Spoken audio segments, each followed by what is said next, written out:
Hello guys, कैसे आप लोग। मैं हूं अमित तलडा, आपका फ्रेंड, फिलोसोफर एंड गाइड।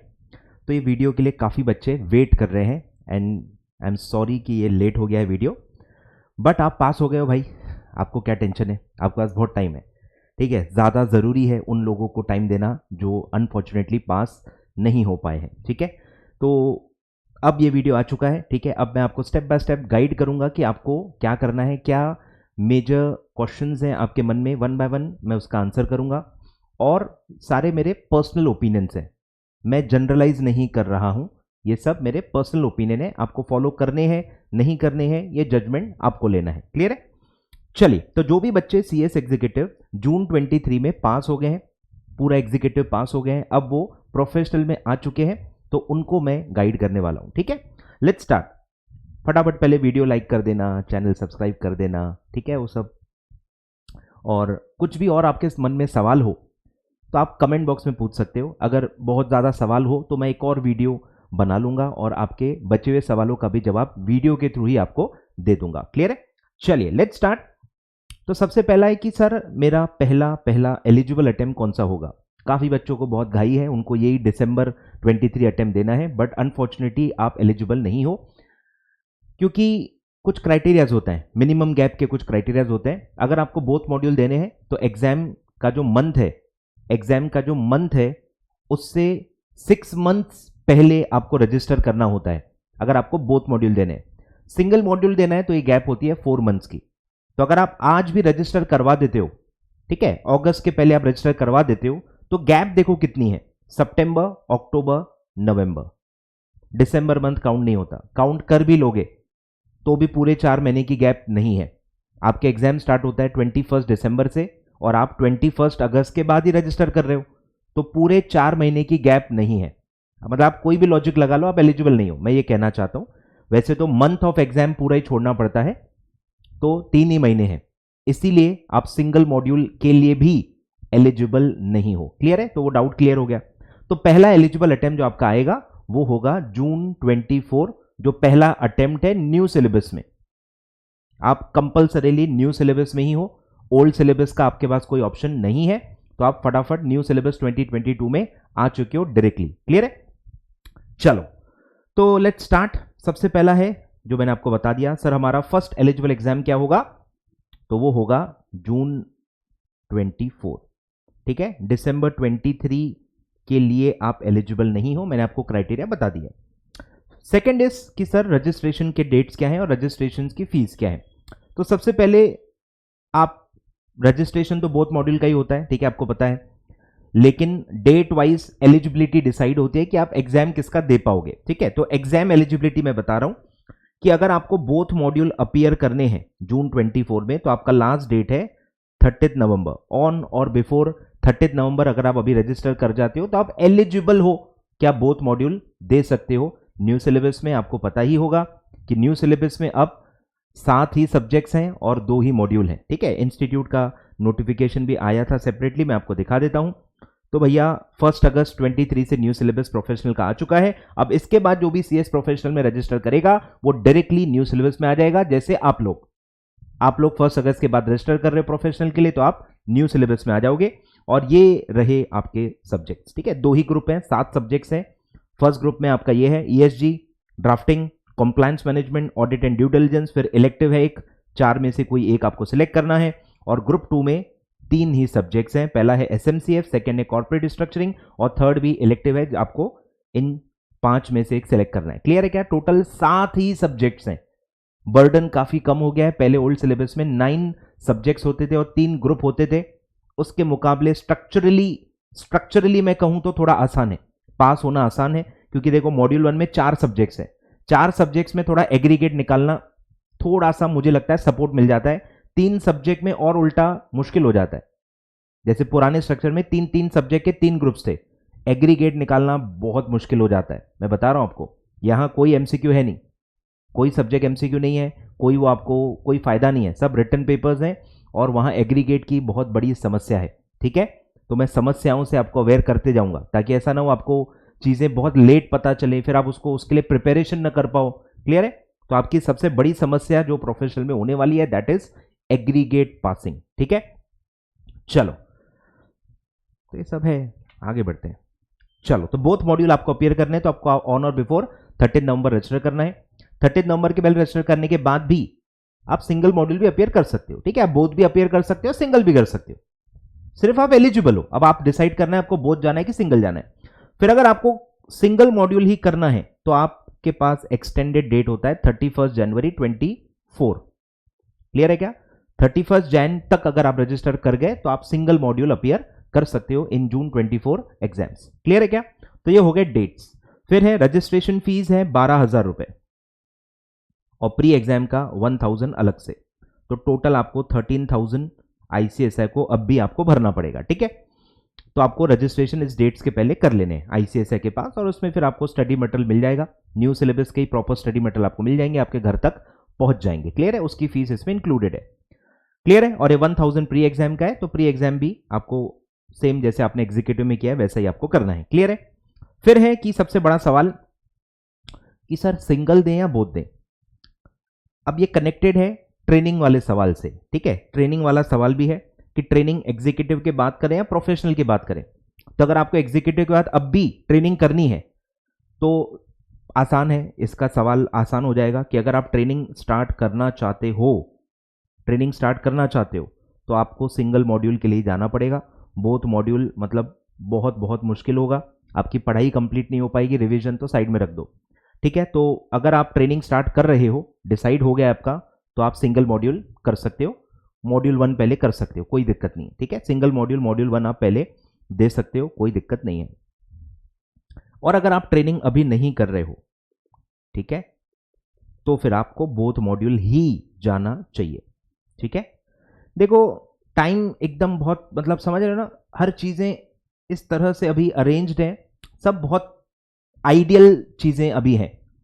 आपके पास टाइम भी बहुत अच्छा है, सब्जेक्ट्स भी बहुत मतलब कम है, और मुझे लगता है बहुत आइडियल सिचुएशन है फॉर बोथ ग्रुप्स। अगर आप इसमें भी और आप टाइम वेस्ट कर दोगे तो फिर बोथ ग्रुप भी पॉसिबल नहीं हो पाएगा। टाइम वेस्ट नहीं करना है, सही टाइम पे सही डिसीजन लेना है, वही एक सक्सेसफुल स्टूडेंट का एक मतलब मंत्र है। तो आपको सही टाइम पे फटाफट डिसीजन लेना है और उसके हिसाब से प्रिपरेशन स्टार्ट करनी पड़ेगी। तो अगर आप गिनोगे आज से सितंबर, अक्टूबर, नवंबर, दिसंबर, जनवरी, फरवरी, मार्च, अप्रैल, मई, पूरे आपके 9 मंथ्स है। 9 मंथ्स है, तकरीबन 2 महीने तो रिवीजन के लिए जाएंगे, तो पूरे आपके पास 7 महीने हैं। ये मैं कह रहा हूं, ये एक आइडियल सिचुएशन है। प्रोफेशनल में इससे अच्छी सिचुएशन बोथ मॉड्यूल के लिए नहीं मिलती। पहले भी ऐसे ही होता था, 9 मंथ्स फॉर 9 सब्जेक्ट्स, लेकिन वो इंक्लूडिंग रिवीजन होता था। अभी आपको 7 सब्जेक्ट के लिए 9 मंथ्स मिल रहे हैं, मतलब पढ़ाई के लिए प्रॉपर 7 मंथ फॉर 7 सब्जेक्ट मिल रहे हैं और रिवीजन का टाइम अलग। तो ये बहुत आइडियल सिचुएशन है। सिलेबस कंप्लीट होने के भी पूरे पूरे चांसेस हैं और 2 महीने में बहुत अच्छी रिवीजन होने के भी पूरे पूरे चांसेस हैं। अब ऐसी आइडियल सिचुएशन कोई छोड़ता है तो मुझे लगता है वो, ठीक है, गलती कर रहा है मेरे हिसाब से। मैं होता तो बोथ के लिए जाता, ठीक है। अब इसका काफी बच्चे ना अपने पास्ट का बर्डन झेल रहे हैं कि सर मुझे एग्जीक्यूटिव में 6 अटेम्प्ट लग गए थे, मुझे एग्जीक्यूटिव में 4 अटेम्प्ट लग गए थे, मैंने एक एक ग्रुप करके दिया था, तो मैं कैसे करूंगा। आप समझो बात को, जब आप एग्जीक्यूटिव कर रहे थे आप बच्चे थे, इन लिटरल सेंस आप बच्चे थे, नॉलेज वाइज आप जीरो से एक पहाड़ चढ़ रहे थे, तो आपको टफ लगेगा ही ना। अब आप पहाड़ के चोटी के एकदम पास आ गए हो, समझाऊं, वो ऋतिक रोशन की पिक्चर देखिए ना, लक्ष्य, ये वैसा ही है, बहुत लॉजिकल है, ठीक है। ऐसा आपका पहाड़ है, ऐसे एक चोटी, एक ढलान है, और फिर ये यहाँ पे प्रोफेशनल है, ये एग्जीक्यूटिव है और ये प्रोफेशनल है।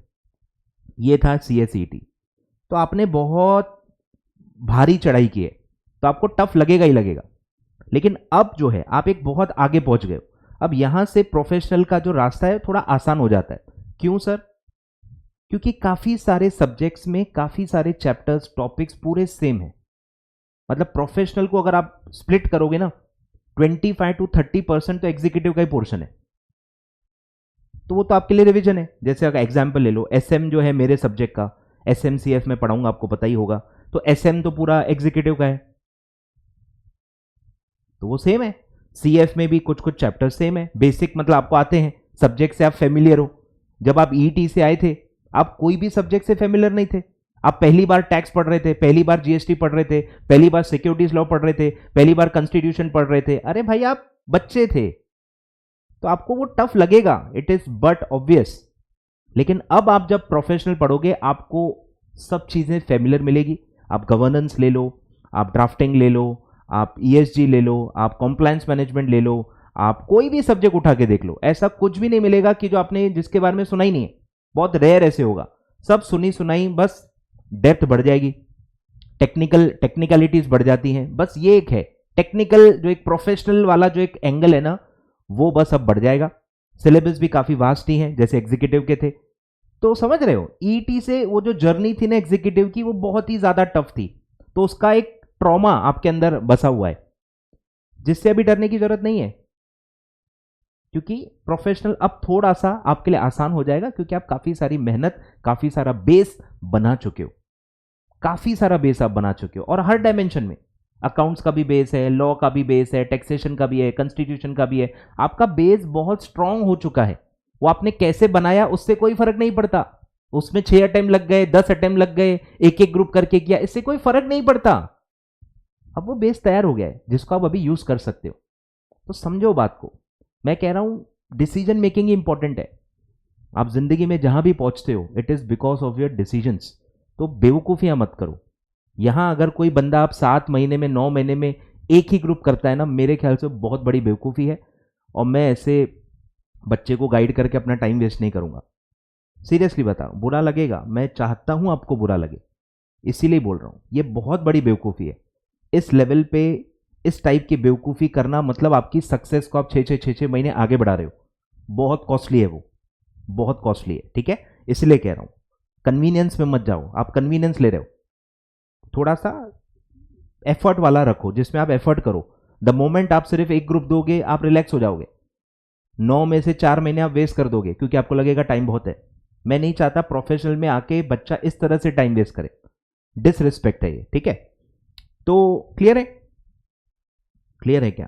तो ये मेरे को बोलना है, बोथ मॉड्यूल ही देना है। एग्जीक्यूटिव का आपका पास कोई भी रहा हो, आपने फर्स्ट अटेम्प्ट में किया था, 2 में किया था, 3 में किया था, 4 में किया था, 5 में किया था, 6 में किया था, कोई फर्क नहीं पड़ता। आई रिपीट, कोई फर्क नहीं पड़ता, ठीक है। चलो, फिर है ट्रेनिंग का क्या है। इस पे तो मैंने बहुत डिटेल में सेपरेटली विथ मेरे एक्सपीरियंस और जो भी है लॉजिक्स मैंने सब बता दिया है। तो मेरे हिसाब से आफ्टर प्रोफेशनल ट्रेनिंग ज़्यादा बेटर वे से हो सकती है। पढ़ाई भी बेटर वे से हो सकती है प्रोफेशनल की, ट्रेनिंग भी बेटर वे में हो सकती है। टाइम डिबेटेबल है, सेम लगेगा ज़्यादा लगेगा, वो डिबेटेबल है, क्योंकि काफ़ी टीचर्स आपको मिलेंगे कि यार आप टाइम क्यों वेस्ट कर रहे हो, why to start after professional, executive के बाद शुरू कर दो, क्यों टाइम वेस्ट कर रहे हो। क्योंकि वो अज्यूम करते हैं कि आप ट्रेनिंग और पढ़ाई साथ साथ में कर लोगे, पढ़ाई भी होते जाएगी, फर्स्ट अटेम्प्ट में पास हो जाओगे, ट्रेनिंग में भी बढ़िया टाइम दोगे, सुपरमैन हो आप, ऐसा उनका अजम्पशन होता है। वो आपको बताएंगे नहीं कभी। मुझे बस उनसे यही प्रॉब्लम है, जो चीज आप बता रहे हो उसके लिए क्या रिक्वायरमेंट है वो भी तो बताओ ना। कि आपको सुपरमैन बनना पड़ेगा, सुपर वुमन बनना पड़ेगा, ट्रेनिंग भी मस्त करना पड़ेगा, ओवर टाइम होता है ट्रेनिंग में, ये सब बताना पड़ेगा ना। कौन बताएगा? आधी चीजें बता के सन्नाटे में चले जाना बहुत गलत होता है। सारी रियलिटीज बताओ, क्या प्रॉब्लम्स होती हैं, कितना टाइम डेली बेसिस पे कंटिन्यूअसली आपको देना पड़ेगा, ये सब बताना चाहिए। और फिर बच्चे को छोड़ देना चाहिए डिसाइड करने के लिए कि आपको क्या करना है। क्लियर है? चलो, तो इस पे मैं ऑलरेडी वीडियो बना चुका हूं, बहुत डिटेल में है। अगर आपको रियली सारी सच्चाई जाननी है, वीडियो देख के डिसाइड करें, ठीक है। मैं लिंक डिस्क्रिप्शन में दे देता हूं, अच्छे से आप देख लो, क्योंकि बहुत डिटेल्ड है ये वीडियो, बहुत फिर लंबी हो जाएगी नहीं तो, अगर मैं वो सारी चीजें यहां पे रिपीट करूंगा तो। सेपरेट वीडियो है, अच्छे से पूरा नॉलेज लें और फिर डिसाइड करें। मेरे हिसाब से प्रोफेशनल के बाद करना चाहिए, ठीक है। मतलब अपीयर होने के बाद, पास होने के बाद नहीं। आप अपीयर करो, अगर आप पास नहीं हो पाते हो फिर भले आप डिले मत करो। मैं कह रहा हूं जून 24 में अभी आप दे दो बोथ ग्रुप। अब इरिस्पेक्टिव ऑफ रिजल्ट आप ट्रेनिंग स्टार्ट कर दो। मैं चाहता हूं कि आप एक बार अच्छे से पूरी पढ़ाई कर लो, क्लासेस कर लो, आपके ऊपर कोई बर्डन नहीं होना चाहिए, क्योंकि ट्रेनिंग विद बर्डन नहीं हो पाती। पढ़ाई का बहुत ज्यादा बर्डन नहीं होना चाहिए, क्योंकि अगर आप जून में पास नहीं भी हुए, अगली बार जब आप प्रिपरेशन करोगे आपको क्लासेस फिर से नहीं करनी है, आपको सिर्फ रिवीजन करनी है, जो कि आप ट्रेनिंग के साथ उतना टाइम मैनेज कर लोगे, ठीक है। तो आफ्टर जून मैं कहूंगा आप ट्रेनिंग स्टार्ट कर सकते हो, रिजल्ट के पहले। रिजल्ट के वेटिंग फॉर रिजल्ट में ईडीपी कर लेना और उसी वक्त फिर जून जुलाई अगस्त जब होगा स्टार्ट कर देना, ठीक है। तो ये मेरे हिसाब से बेटर रहेगा। चलो, फिर है सबसे बड़ा जो हॉट टॉपिक है, सर इलेक्टिव्स का बता दो, इलेक्टिव्स का बता दो, इलेक्टिव्स का बता दो, ठीक है। इलेक्टिव्स आपके ओपन बुक है, ओपन बुक एग्जाम्स हैं, ठीक है। अब ये भी आपको पता होना चाहिए, ओपन बुक एग्जाम है, काफी बच्चे सेल्फ कर लेते हैं, ठीक है। सेल्फ भी किया जा सकता है अगर आप अफोर्ड नहीं कर पा रहे हो तो। अफोर्ड कर पा रहे हो तो आई ऑलवेज से कि आपको क्लासेस लेनी चाहिए अगर आप अफोर्ड कर रहे हो तो, ठीक है, क्योंकि क्लासेस से हमेशा बेनिफिट होता है अगर आप सही टीचर चूज करो तो, ठीक है। तो फर्स्ट में देखो जो इलेक्टिव है, तो ये 4 ऑप्शन है आपके पास केबीसी की तरह, CSR and social governance, internal and forensic audit, IPR, AI, और वो जो नया पूरा अपकमिंग ये है, ठीक है। अब कहीं ना कहीं इसमें दो नजरिए होते हैं, एक है नॉलेज और एक है एग्जाम। बहुत बड़ा कॉन्फ्लिक्ट है, ठीक है। नॉलेज वाइज देखोगे तो अलग ही एक डायरेक्शन निकल के आ जाता है। इलेक्टिव्स होते ही क्यों हैं? ताकि आप कुछ अलग एक्सप्लोर करो जो CS से थोड़ा हटके है। तो अगर आप वैसा देखोगे तो AI बेस्ट हो जाता है, क्योंकि AI आगे AI का बहुत इंपॉर्टेंस है, और आपको अभी से ही दिख रहा होगा कि AI क्या क्या कर सकता है, AI का क्या क्या पोटेंशियल है। तो अगर आप नॉलेज वाइज ही देखो तो AI बेस्ट है, क्योंकि AI आप वैसे कहीं पढ़ोगे नहीं, बाकी सब्जेक्ट्स तो आप खुद भी पढ़ सकते हो आगे चल के। AI ऐसा टॉपिक है आप खुद नहीं पढ़ पाओगे, तो नॉलेज वाइज ही जाना है तो AI बेस्ट है कि AI को कैसे कॉम्प्लायंस में यूज करें ये आपको आना चाहिए। AI की मदद से कैसे आपके प्रोसीजर्स को आप सिंप्लीफाई कर सकते हो सकता है आप आगे चल के प्रैक्टिस में जाओ, प्रैक्टिस में तो आपको बहुत सारे काम खुद करने पड़ते हैं, तो वहां भी आप AI का यूज कर सकते हो, ठीक है। तो AI नॉलेज वाइज ही करना है तो AI बेस्ट है, बट उसमें पास होना बड़ी दिक्कत है। पास में मतलब पसीने निकल जाएंगे, क्योंकि पूरी नई फील्ड है, नई फील्ड है, नई टर्म्स, नई लैंग्वेज, बहुत प्रेशर हो जाएगा, बहुत प्रेशर हो जाएगा। इसीलिए वो आप एग्जाम के हिसाब से देखोगे तो AI बिल्कुल भी प्रेफरेबल नहीं है। एग्जाम के हिसाब से वो प्रेफरेबल होता है जो आपकी नॉर्मल स्टडी से कनेक्टेड हो, थोड़ा सा बस अलग हो, पर CS की फील्ड से ही रिलेटेड हो, तो वो आपके लिए बेटर होता है प्रिपरेशन करने के लिए। लॉ सब्जेक्ट रहे तो बेटर होता है, क्योंकि लॉ आप ऑलरेडी पढ़ रहे होते हैं और लॉ आपका कमांड है, लॉ में आपकी कमांड होती है। तो अगर उस एंगल से देखें, लैंग्वेज कितनी ईजी होती है, कितना वो आपके नॉर्मल सब्जेक्ट से कनेक्टेड है, तो उस हिसाब से देखोगे तो मेरे हिसाब से CSR and social governance best fit बैठता है। पूरा कंपनी लॉ से वो कनेक्टेड है, गवर्नेंस का भी, सोशल गवर्नेंस का भी बहुत इंपॉर्टेंस है आगे चल के, तो ऐसा भी नहीं कि वो काम में नहीं आएगा। सोशल गवर्नेंस भी अच्छा है, CSR तो अभी से ही आप देख सकते हो, CSR का तो इंपॉर्टेंस है ही, आप तो नॉर्मल कंपनीज एक्ट में भी पढ़ते ही हो ना CSR। तो CSR आई थिंक ऐसी चीज है जिसके ज्यादा चांसेस है काम आने के, फ्यूचर में भी आपको ज्यादा काम आने का जो चांस है वो CSR है, क्योंकि वो कंपनीज पे अप्लाई होता है। IPR थोड़ा मुझे लगता है अलग डायरेक्शन है, वो एक स्पेशलाइजेशन वाली फील्ड है, अगर आप उसमें जाते हो तो आपको बहुत काम आता है, पर अगर आप उस फील्ड में ही नहीं गए, आप एक नॉर्मल लिस्टेड एंटिटी में काम कर रहे हो, तो IPR के लिए आपका रोल बहुत कम होता है, क्योंकि स्पेशलिस्ट हायर किए जाते हैं IPR के लिए। जनरल कंपनी सेक्रेटरी का बहुत ज्यादा उसमें रोल नहीं होता है, IPR का कुछ काम है तो वो अलग लॉ फर्म को ही दिया जाता है। तो मुझे लगता है, और फॉरेंसिक ऑडिट भी है, बहुत डेस्परेट, मतलब एक बहुत अच्छी फील्ड है, बट मुझे लगता है CS और ऑडिट थोड़ा सा आप हजम नहीं कर पाओगे, ठीक है, क्योंकि ऑडिट आपको ज्यादा है नहीं।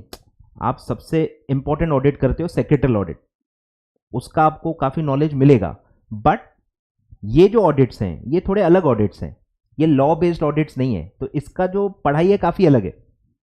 सेक्रेटरियल ऑडिट अच्छा है, अलग है, वो आपके पूरे आपके सिलेबस से कनेक्टेड है, जो लॉ आप पढ़ रहे हो वही आपको ऑडिट में चेक करना होता है, तो वो काफी आसान हो जाता है आपके लिए। ये थोड़े अलग हैं, तो ये मुझे लगता है थोड़े से एग्जाम के हिसाब से हैवी हो जाएंगे, ठीक है। तो IPR या CSR, मेरे हिसाब से दो चॉइसेस हैं, CSR मुझे ज्यादा बेटर लग रहा है IPR से, ठीक है, क्योंकि IPR आपने पढ़ा है, आपको पता है कि उसकी लैंग्वेज बहुत टेक्निकल होती है, पेटेंट्स ये वो इतने सारे जो आप लॉ पढ़ते हो बहुत ज्यादा टेक्निकल है, और आप CSR और सोशल गवर्नेंस देखोगे तो कंपनी लॉ जैसी आपको लैंग्वेज मिलेगी, थोड़ा मुझे लगता है पढ़ने में और याद रखने में इजी जाएगा। तो मेरे हिसाब से एग्जाम के हिसाब से आपको सोचना है, पासिंग के हिसाब से आपको सोचना है, तो CSR सबसे बेस्ट सब्जेक्ट रहेगा, ठीक है। और CSR के आपको लेक्चर्स भी बहुत सारे टीचर्स के मिल जाएंगे, क्योंकि वो कंपनी लॉ से रिलेटेड है, तो जो भी मेजर टीचर्स हैं जो कंपनी लॉ पढ़ाते हैं वो CSR या गवर्नेंस पढ़ाएंगे, तो आपको लेक्चर्स का भी कोई टेंशन नहीं है। फिर आते हैं ग्रुप 2 के इलेक्टिव्स पे। आंखें बंद करके मेरा हमेशा पहला रहेगा GST। जीएसटी बहुत इंपॉर्टेंट है। यस, अभी वो डिबेटेबल हो गया है क्योंकि वो ऑप्शन इलेक्टिव में आ गया है। जब वो इलेक्टिव में नहीं था तो सबका नजरिया काफी अलग था।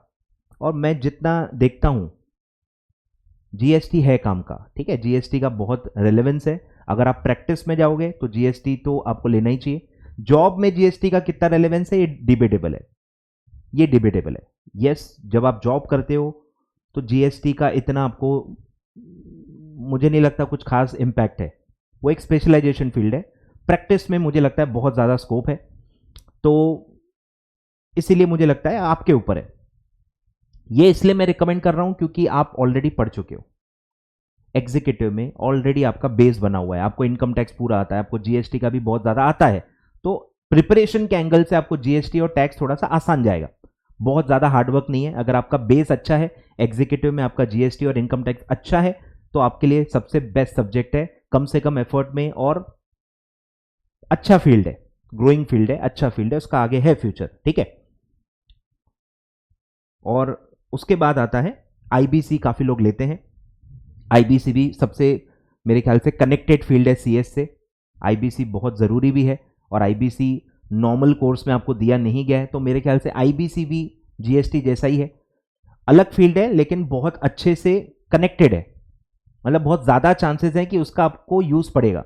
बाकी भी कनेक्टेड है लेकिन उस फील्ड में आप जाओगे उसके चांसेस बहुत कम है। जैसे आप आर्बिट्रेशन, मीडिएशन और कॉन्सिलिएशन में, वो भी बहुत अच्छी फील्ड है, फील्ड सब अच्छी हैं, इसीलिए आपके ऑब्जेक्ट इलेक्टिव में है। लेकिन बहुत कम बच्चे हैं जो आर्बिट्रेशन या कॉन्सिलिएशन में जाते हैं, मैं कह रहा हूं, ठीक है। ज्यादा बच्चे जीएसटी में जाते हैं या उसके बाद कुछ है, तो आईबीसी भी बहुत बढ़िया सब्जेक्ट है, बहुत बढ़िया फील्ड है। और एज अ सीएस मुझे लगता है आपको आईबीसी आना चाहिए। बाकी प्रोफेशनल से सीएस इस फील्ड में काफी अच्छा स्कोप है उसका, और बहुत क्रूशियल रोल है, तो मुझे लगता है आईबीसी भी बहुत बढ़िया है।